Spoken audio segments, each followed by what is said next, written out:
Welcome to Logistics Executive TV. I'm Cassandra Lee, the Global Managing Partner for the Executive Recruitment and HR Division. And today we're going to be having a chat about some ESG legislation and modern slavery. It's certainly topics that every organisation is focused on right now, and it has varying different impacts depending upon what part of the sector you're in and just how broad your organisation is. But I'm joined by Dr. Stephen Morse, who is the CEO of Unchained Solutions in Australia. Stephen, welcome to LETV. Thanks for joining us today. It's a pleasure to be here, Cassandra. I really look forward to our interview today on this important topic. It most certainly is an important topic. So, Stephen, give me a bit of a heads up for all of our viewers. Tell us about Unchained Solutions, what you guys are really focused on and the full remit that you have. Sure. Well, Unchained Solutions, we're a boutique professional services firm. We're based in Macquarie Park in Sydney. And our main focus really is to work with organisations, regardless of their size and their sector, to address the risk of modern slavery in light of two Australian legislations, the Commonwealth Modern Slavery Act and then the New South Wales Modern Slavery Amendment Act of 2021.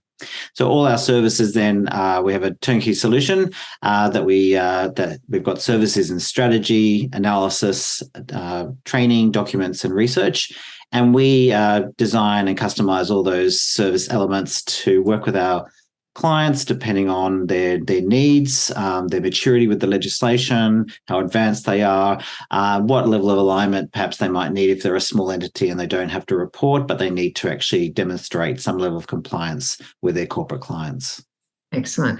And now, given that the legislation may be New South Wales and Australia, the implications actually are far-reaching and broader across Asia Pacific and global. So you may be needing to comply with Australian laws, but the thing is that you need to be aware of what the impacts are and being able to have that traceability globally. Is that correct? That's correct. So, we've for a long time, we've had what we would call, say, soft legislation, such as the UN Sustainable Development Goals. And these are really targets that governments and big corporates have really are sort of aiming to achieve. We are technically halfway through the goals. So they're all due to expire in 2030. And there's been some really big disruption over the last few years during the COVID season in terms of achieving a lot of those goals. We were doing well, and then not so much these days. So that kind of soft legislation is global, and it's really being translated out into hard legislation such as the Modern Slavery Act here in Australia. This legislation, this type of anti-slavery, human rights, supply chain due diligence legislation is popping up in many jurisdictions. And just this year, for example, Germany, Canada, and now New Zealand is now putting, after their consultation process, is now introducing legislation. And just most recently for the entire European Union, for example, the Commission put forward their own due diligence directives, which both govern human rights as well as environmental sustainability. Yeah, absolutely. The whole broad topic of ESG and just how encompassing that is, every organisation has to have a focus on it. And if they actually don't have teams built in and around this, they are very quickly trying to acquire that expertise to be able to mitigate their risk, because supply chains are so global and every entity is touching other countries to some degree, no matter what you're actually producing or what sector you're actually in, some significantly more than others. So in its essence, what are some of the key things that people need to be implementing when it does come to like the broader ESG, but linking it through to being aware of the modern slavery impacts, because they are so dynamic and it is something that is evolving with legislation across a myriad of different countries? Is there a particular 2-3 key things that that need to be able to anchor what your ESG strategy is for the modern slavery elements? Sure. I think, first of all, the governance piece is critical. So making sure that the board of directors and those who actually are in control or have authority to authorize and sign off on reporting components, that they need to be well informed of what it is that they need to be doing, what they need to be signing off on, and really given the breadth and scope of ESG matters. It's quite a big beast if you really take it seriously. There are quite a number of things, and it does require a degree of prioritization, strategy, long-term goal thinking, and also putting in place, adequate executive sponsorship, resource allocation. Realizing, for example, even just an issue like modern slavery, you're not going to solve this overnight. You're not going to fix up your supply chain overnight. We're looking at work that needs to be done over a 5 to 10 year period, because the more you scratch the surface of these issues, the bigger and the more complex the issue becomes. And then they all dovetail. So modern slavery doesn't sit in the S zone of social sustainability on its own. It very much interacts with what's going on in governance in terms of grievance mechanisms and also to do with money laundering and those kind of issues around financial crime, as well as dovetails with environmental considerations, where, for example, there could be a facility, a factory in a developing nation which has poor waste management, poor water management, and therefore is a polluter, as well as putting its workforce at risk. Yeah, and I think that's one of the key things is people don't understand that, modern slavery, the impact it actually has on so many other areas. If people aren't sort of manufacturing in another country, they can sort of have a view that, well, that's not relevant for us, when it actually is, because of the other tenants that it's actually touching and the impacts, whether it be goods or services. It is the financing that runs in behind everything as well. And when it sort of comes back to boards, one of the things that we certainly see is while everybody is focused on improving their governance, they aren't particularly educated around how broad ESG actually is and how significant certain tenets of particular legislation are for them, and then the critical factor that it needs to play. So is there areas like with Unchained where you're just sort of really going in and consulting through to boards as to what their governance strategy actually needs to be, or even just educating them on how broad ESG is versus actually running through their modern slavery programs and being able to put all the processes and implementing them for them? Yeah, I mean, we're primarily a solution provider, so we do work with those who are in governance, really because we want to make sure that the team that we're working with, which may be at the level of procurement and supply chain management and human resources, has the appropriate sponsorship and resourcing to do the work and to see it through. One of the big tensions is that a lot of organizations might get started, and one of the starting blocks that we have is around assessing gaps in the current really assessing the level of readiness to comply with legislation. So looking through the different units within a company and seeing where those gaps are, and then formulating an action roadmap for them. And then part of the challenge then is making sure that there are appropriate KPIs and resourcing to see it through over, say, a 2 to 3 year period initially, with a view to going further. So that's really the level. We do operate at that level of working group, primarily in relation to an executive sponsor. Yeah. Okay.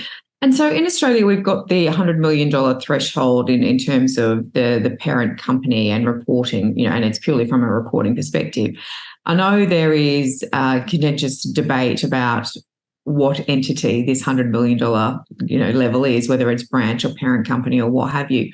Where's the legislation now? Where do you think the ruling will actually sort of end up about what this 100 million threshold actually covers? Will it end up being it's the parent company as it was intended as per the brand, or do you think it will still stay as, at a branch level, so it's somewhat easier for organisations to comply right now? Like, where do you think we're at in the journey? Are we sort of 3 years away before courts are going, no, that's the way it was intended? Get it there? Or I think there is, yes, and we've come across that kind of level of confusion in terms of who is the reporting entity. Is it the parent company in Chicago in the United States, or is it the subsidiary? And a lot of that has to do with the way that the organisation is structured, particularly around its financial structuring, and if it's actually registered with an Australian business number or a Australian company number here in Australia. There's provision within the criteria for the consultations. So criterion 6 talks about the consultation process.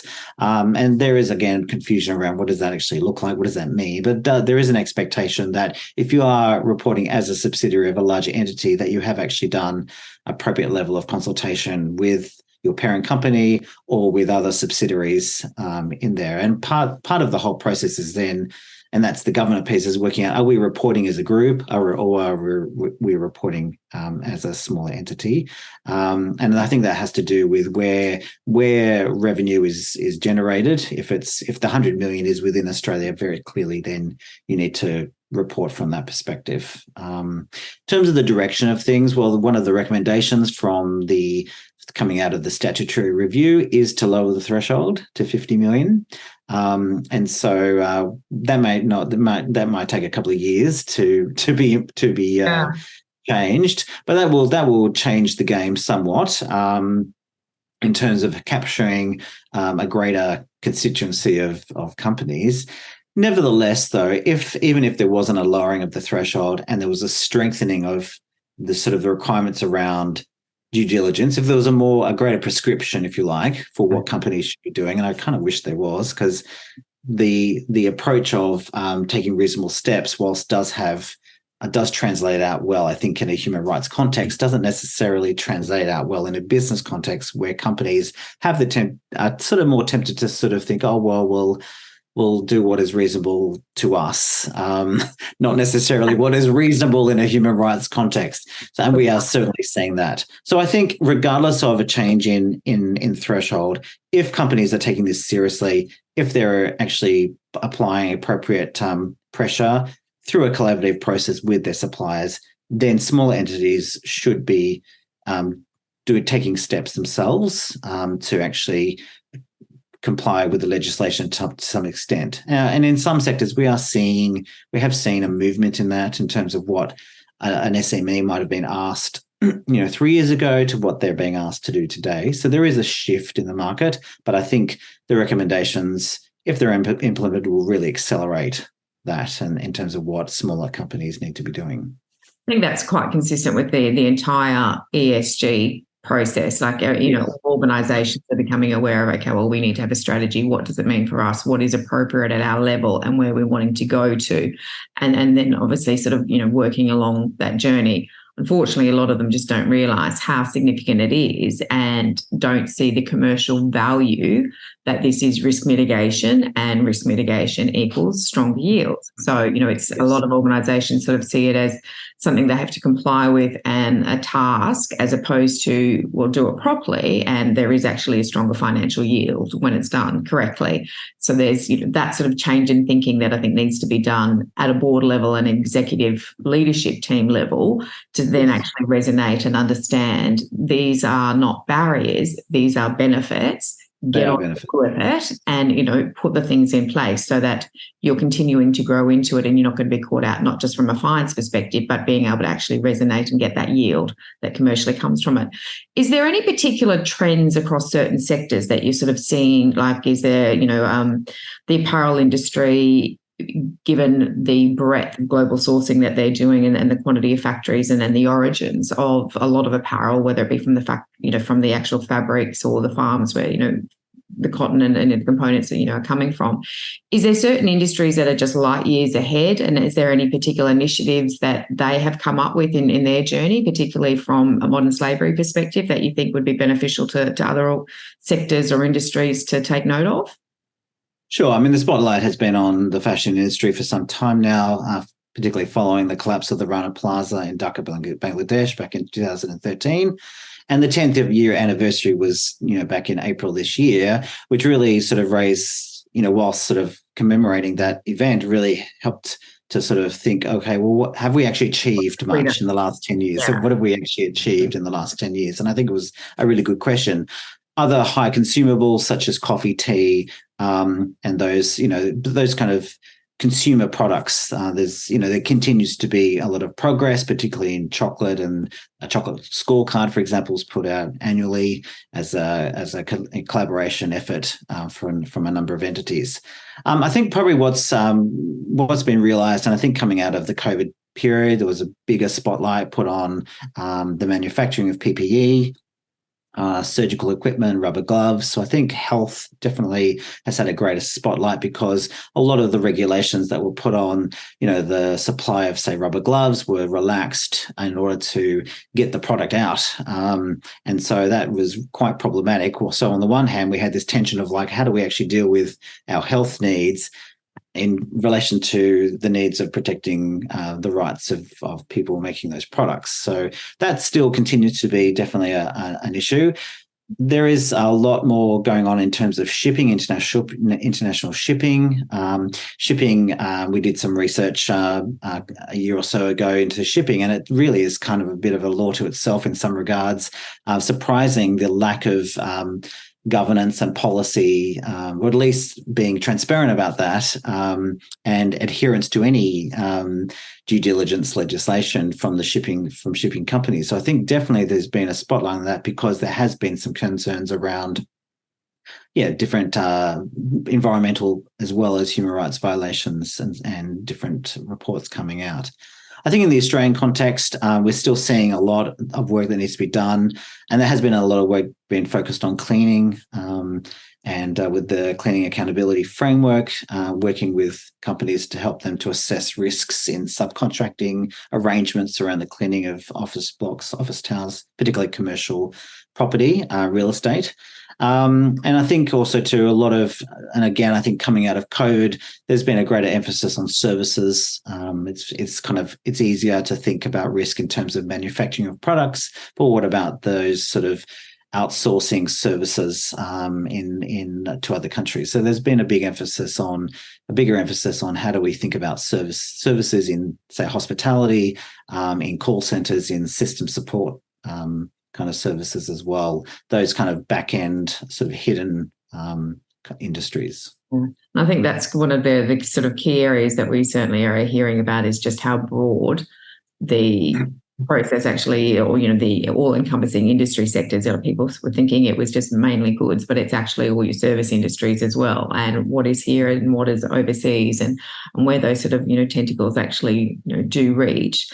That if you're not a major manufacturer sourcing globally, this is not just something that is only adhered to them. It is even small organisations within Australia that are having subcontracting firms and this and that. From a services perspective, it is legislation that brings in everybody, because there is different levels of how wide it actually reaches and what's applicable, and what's sort of caught up in it, rightly so.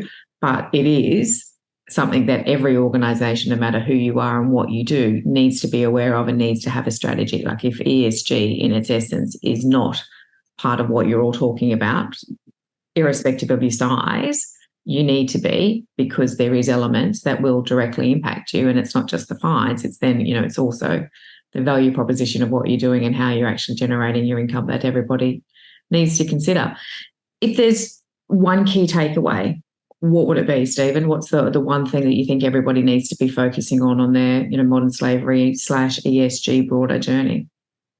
Well, I think definitely you need to get the foundations right. So, and the foundations aren't everything, but if you don't have the foundations, and what I mean by foundations is to have, on the one hand, around governance, making sure that your policies are adhering to, and do include different human rights, modern slavery, or environmental inputs, and to have a really comprehensive portfolio that actually has in place an ethical sourcing policy, for example, that has a grievance policy and mechanism remediation, that you've actually thought through all those kinds of issues so that you are better ready to respond to a tender where those questions are going to be asked about what are you saying about yourself. And then in terms of the value chain, is really thinking through your business ecosystem. Where do you sit in the ecosystem of business, and where do you think the risks might be? It's not all bound up in the supply chain, as I think sometimes we think that is. And of course, that's a big piece. But so having an understanding of where your suppliers are, and if you are small and you have no leverage, then to really start thinking through how you can source more sustainably, more ethically in that. But also just think through other risks pertaining to your operations, your facilities, and even beyond that to where, for example, where finance is coming from. What are the risks, if you're dependent on finance and capital, whereas, what are those risks in terms of the raising of capital, as well as investments where you might be investing in something which there's going to be inherent risks. So, there is two big pieces there around governance and value chain. And it's part of the overall strategy is to think about where you sit in the market and how you can actually contribute to effective due diligence. Absolutely. Couldn't agree more. Well, Dr. Stephen Morse, thank you so much for joining us today on Logistics Executive TV. You've certainly given our viewers a lot of insight as to what they need to do. Now, I see your QR code there so people can reach out to you and get in touch with you to do certain things. And we'll certainly have all your contact details tagged through so that people can follow up and follow you and get further insights. But thank you very much for your sharing. It's greatly appreciated. And we look forward to seeing you again on Logistics Executive TV in the near future.